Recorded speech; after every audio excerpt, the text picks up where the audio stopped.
This is the Rode M2. It's a handheld condenser. Now, I can already hear the cries from the crowd. A condenser for live music? How is that even possible? Well, it is, and I think Rode has done something pretty cool with this microphone, and I'm surprised we don't see more of it. But as with every handheld, there's one test they all have to pass. Can it stand up to the industry standard SM58? Well, this thing has some pretty impressive tricks up its sleeve, so let's check it out. This thing seems to be built like every other handheld, and probably for the best. I don't know of any other industry that is tougher on the tools of the trade more than live sound. This thing does everything to fit in with the rest of the crowd, and honestly, you aren't going to see any differences until you take the screen off. And when you do, well, this is where the differences really pop up. Instead of a girthy capsule under the hood, this thing just has a capsule suspended in mid-air. And when you think about it, that kind of makes sense, especially with that tight polar pattern. This is essentially a pencil mic in the body of a handheld. Now, that also explains the handling noise, which we're going to get to in a bit. A suspended capsule like that, you're not going to get much vibration through the setup.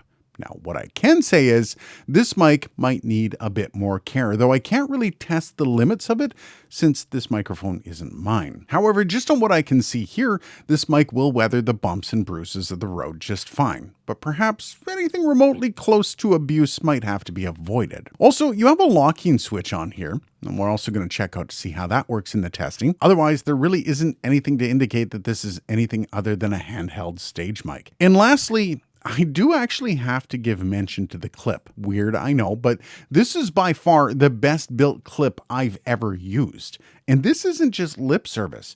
Just comparing it to the Shure clip will tell you everything you need to know about it. But most importantly, when you're seating and unseating the microphone, it's as smooth as butter. That's kind of cool and weird to be this impressed by a clip. Okay, so let's do some quick specs, but don't worry, we're going to skim through this pretty fast. The most important ones to look at here are the frequency response, which is 50 Hz to 20 kHz. Now, this is one of the biggest benefits of a condenser microphone, especially since most handheld dynamics don't go much beyond 15 kHz in the top end. Of course, this is also a supercardioid capsule. It has a max SPL of 141 dB, which is way more than Manowar even needs. It has a sensitivity of neg 44 dBV per Pascal, making this more sensitive than an SM58 by quite a bit, but also it's nowhere near as sensitive as a conventional condenser like, say, an NT1. And this thing does have a noise level, as it is a condenser, which is 23 dB. Being a live mic, though, and not a studio mic, that shouldn't be much of a bother for really anyone. Okay, so let's do the testing. We're going to be comparing it to the SM58 along the way. This is the off-axis rejection of the Rode M2. And I'm going to start to move around to about 90 degrees from about 4 inches off the capsule. Now I'm going to move it around to the rear of the capsule, and you're going to notice maybe a little bit of sensitivity at the rear because this is a supercardioid. We'll bring it back to 90 degrees, and then we're going to bring it back to the front. Now we have the off-axis rejection of the SM58. Now I'm going to move around to 90 degrees on the microphone. And again, we're at about 4 inches away from the microphone. Now we're going to move around to the rear of the microphone. Now this isn't a supercardioid, so you probably won't have as much sensitivity at the rear. But when we come up to 90 degrees, you're going to notice that there's a little more sensitivity at 90 degrees because of that cardioid polar pattern going around back to right on the microphone. Now let's take a look at the switch on the Rode M2, and I'm just going to turn it off while I'm in the middle of a sentence. This is me turning Rode M2. I'm turning it again as well while I speak. And this is on.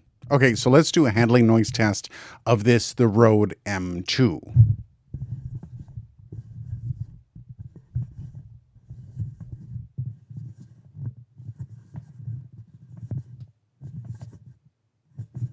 Okay, so let's do the handling noise test of the SM58, actually really well known for its handling.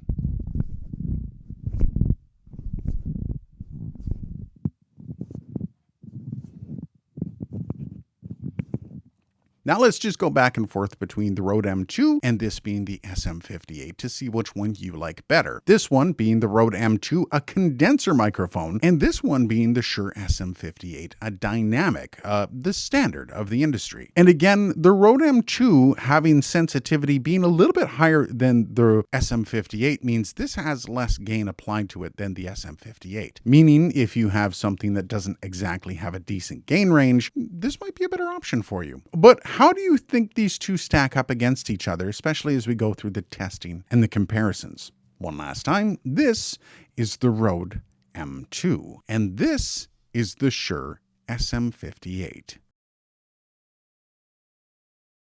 So here's the question of the day. Why bother with a condenser in a live setting? Well, we already saw that the mic won't have any issues with rejection. But when you look at that frequency response, you're going to notice that it doesn't just roll off and it goes to 20 kilohertz. The idea of voice reproduction is why that is important. And that's where condenser mics actually shine.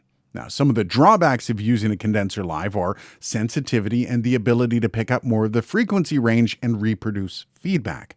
But Rode seems to have tackled that in a few different ways. First off is that off-axis rejection being so absolute, like we talked about earlier. But also, the lesser sensitivity seems to do much the same. And when you combine that with the lesser proximity effect of the condenser capsule, you can get closer to this mic, keep the gain lower still, and still have all the benefits of a condenser on stage. And again, I kind of need to go back to that frequency response. You see, while mics like the SM58 can reproduce up to 15 kilohertz, realistically, most of everything above 10 kilohertz is basically rolled off pretty sharply. When you compare that to the frequency response of the M2, you can see way more opportunity to let those frequencies shine. And a good tech with a mind for EQ could probably make these really shine on stage. It's funny, whenever you go head-to-head against the SM58, it's generally a bland test as both of these microphones are relatively flat and begging for EQ. But this microphone, and I have to hand it to Rode, is incredibly flat, meaning the reproduction of signal is going to be about as true to sound as you're going to get.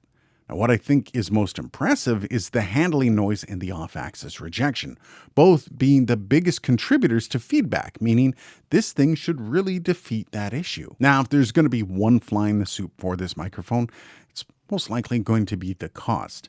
$189 is a tough sell for garage bands just trying to sound good in the small clubs. But for live sound engineers looking for the best mic to just set and forget and to be less nitpicky when they're manning the faders, it's kind of a great choice. Now, this all brings up another question. Is there anyone that wants me to review the M1? That's a dynamic handheld by Rode. Let me know down below. Cheers, guys, and thanks for watching.